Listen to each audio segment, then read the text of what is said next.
Asia উপমহাদেশের মধ্যে হাদিস বিষয় যিনাকে বড় আলেম বলা হয়, আমাদের জাতীয় মসজিদের জাতীয় খতিব সম্মানিত আল্লামা আব্দুল মালিক হাফিজাহুল্লাহ তাআলা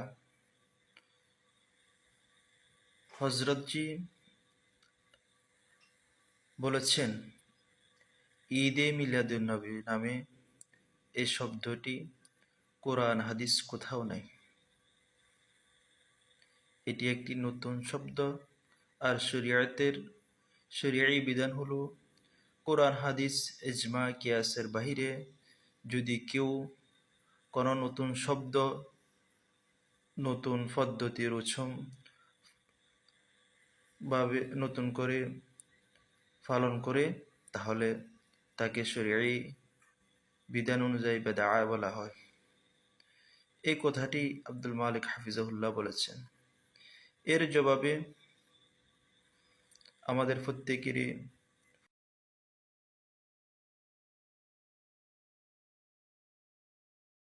পরিচিত মুখ, যাকে অনেকে আওলাদে রাসূল বলেন, ডক্টর এনায়েতুল্লাহ আব্বাসী। উনার খাদেম এত অকাট্য ভাষায় কথা বলেছেন যা ভাষায় প্রকাশ করা যায় না। একজন আলেমকে যে শব্দগুলো তার খাদেম ব্যবহার করেছে, সাধারণত যারা কাফের মুশরিক তারাও এই ভাষায় কথা বলে না। যারা সবসময় পশ্চিমাদের সুরে কথা বলে, তারাও এই ভাষায় শব্দ ব্যবহার করে না। অথচ একজন আলেমের বিষয়ে একজন আলেমকে তাদের নিজের স্বার্থ উদ্ধারের জন্য হক কথা বলার কারণে এমনভাবে অপমানজনকভাবে কথা বলেছেন, কুরুচিমূলক বক্তব্য দিয়েছেন। এজন্য আমরা তার এই জবাবের অত্যন্ত তীব্র নিন্দা জানাচ্ছি। এবং সাথে সাথে আরেকটি কথা হলো, যখন সোশ্যাল মিডিয়ার মাধ্যমে এনায়েতুল্লাহ আব্বাসী সাহেব জানতে পারলেন তার খাদেম আল্লামা আব্দুল মালিক হাফিজাহুল্লাহকে নিয়ে অপমানজনক কথা বলার কারণে অনেকে কথা বলতেছেন, অনেক উলামা ইকরাম মুখ খুলতেছেন, এর সাথে সাথে উনি তার খাদেমকে শাসন করার পরিবর্তে শাসন নাম দিয়ে আর উস্কে দিয়েছেন। উনি শাসন করতে গিয়ে এক পর্যায়ে বলতে বলতে আব্দুল মালিক হাফিজাহুল্লাহকে মুশরিক পর্যন্ত নিয়ে গেছেন। নাউজুবিল্লাহ। আর উনি বলবে না কেন? উনি নিজেকে একজন আলেম দাবি করেন। আমি স্বীকার করি উনি একজন বড় আলেম, বিজ্ঞ আলেম, কিন্তু উনার ভাষা এমন। এনায়েতুল্লাহ আব্বাসী সাহেব কেমন যদি কেউ জানতে চায়, তাহলে তার ইতিহাস বেশি পড়া লাগবে না, তার খাদেমের ভাষা শুনলে বুঝবেন। মুরিদের যদি আচার ব্যবহার এত নিকৃষ্ট হয়, এত খারাপ জঘন্য হয়, ফিরের ব্যবহার চলচালন কেমন হবে?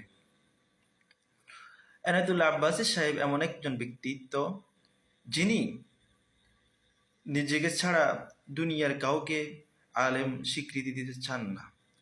নিজেকে ছাড়া দুনিয়ার কাউকে ফির দরবেশ স্বীকৃতি দিতে চান না। উনি আল্লামা আহমদ শফি সাহেব রাহিমাহুল্লাহ তাআলা সহ এদেশের বিজ্ঞ বিজ্ঞ অনেক বড় আলেম ওলামা ইকরামকে কাফের ফতোয়া দিয়েছেন। শুধু তাই নয়, উনি আল্লামা মুফতি দেলোয়ার সাহেব এবং যাত্রাবাড়ির শেখ মাহমুদুল হাসান সাহেব সহ অনেকের সাথে বহাসের নাম দিয়ে, বহাসে তো আসেন নাই, বরঞ্চ সাংবাদিক সম্মেলন করে ওনাদের নামে মিথ্যা তহমত দিয়েছেন। আমি বলবো, যারা নিজেদেরকে নিজের দিনের দায়ী বলেন, দায়ী মনে করেন, যদি দিনের দায়ীদের আচার ব্যবহার এমন হয়, তাহলে সাধারণ মানুষ তাও একদিন না একদিন ওলামা ইকরাম থেকে মুখ ফিরিয়ে নেবে। আজকে ওলামা ইকরাম থেকে মুখ ফিরিয়ে নেওয়ার সাধারণ মানুষের এ বিষয়ে আমি মনে করি ওলামা ইকরামেরও কিছুটা দুষ্প্রতি আছে। আজকে আমরা ওলামা ইকরামকে নিজের সুবিধার্থে, নিজের স্বার্থের জন্য ব্যবহার করতে চাই।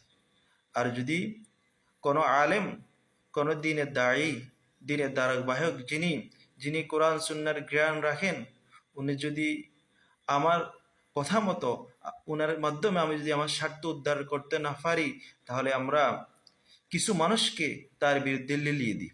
তবে মনে রাখবেন, আল্লাহ তাআলা বলেছেন, ওকুল জা আল হক ওয়া যাহাকাল বাতিল ইন্নাল বাতিলা কানা যাহুকা। হক আসছে সত্য হিসাবে, বাতিল আসছে বাতিল হয়ে, এবং দুর্বৃত্ত হবে বাতিল হিসেবে। এজন্য এই হকের আলো কেউ আজ পর্যন্ত নিভাতে পারে নাই, ইনশাল্লাহ কিয়ামত পর্যন্ত পারবে না। যুগে যুগে আল্লাহ তাআলার জমিনে আল্লাহ তাআলার বিধানকে রক্ষা করার জন্য হক্কানি ওলামা ইকরামকে তৈরি করে দিবেন, যিনারা সাধারণ মানুষদেরকে, আমাদেরকে শরীয়তের মাধ্যমে পথ দেখিয়ে সিরাতে মুস্তাকিমের রাস্তা দেখাবেন, সরল সঠিক পথ দেখাবেন, জান্নাতের পথ দেখাবেন। এজন্য আমি সবার কাছে উদারত আহ্বান রাখবো, আসুন আমরা হক্কানি ওলামা ইকরামকে সম্মান করতে শিখি, হক্কানি ওলামা ইকরামকে কদর করতে শিখি, হক্কানি ওলামা ইকরামের ইজ্জতকে রক্ষা করার জন্য সর্বোচ্চ চেষ্টা করব। আল্লাহ তাআলা আমাদেরকে হক্কানি ওলামা ইকরামকে মুহাব্বত করে, ভালোবেসে, তাদের কথা মতো আমাদের জীবনকে পরিচালনা করার মতো তৌফিক দান করুন। আসসালামু আলাইকুম ওয়া রাহমাতুল্লাহি ওয়া বারাকাতুহু।